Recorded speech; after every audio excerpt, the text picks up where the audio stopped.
L'uma quoi? L'umami.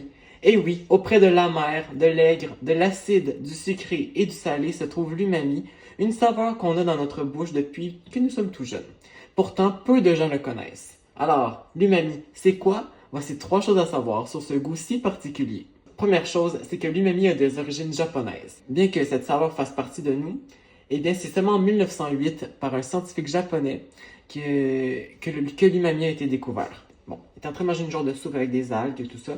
Et là, il s'est dit, mais pourquoi c'est si délicieux? Pourquoi c'est si bon? Alors, il a fait quelques recherches et il s'est rendu compte que c'était le glutamate ou l'acide glutamique qui était contenu dans ces algues-là qui faisait que le repas finalement était si savoureux, si délicieux. Il a donc fait la conclusion que quand un aliment contient beaucoup de glutamate ou d'acide glutamique, c'est qu'il est umami.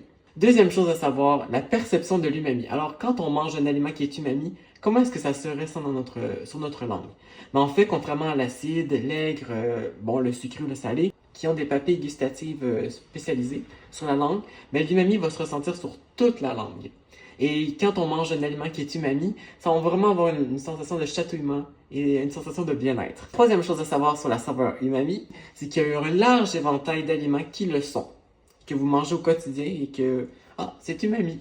Parmi ceux-ci, on a la sauce soya, on a la tomate, le poisson, la viande, comme le bœuf ou le poulet, les champignons séchés. Bref, au même titre que tous les autres goûts qu'on a dans notre bouche, l'umami a vraiment sa place. Il suffit de bien l'utiliser pour avoir une cuisine qui est si savoureuse et merveilleuse.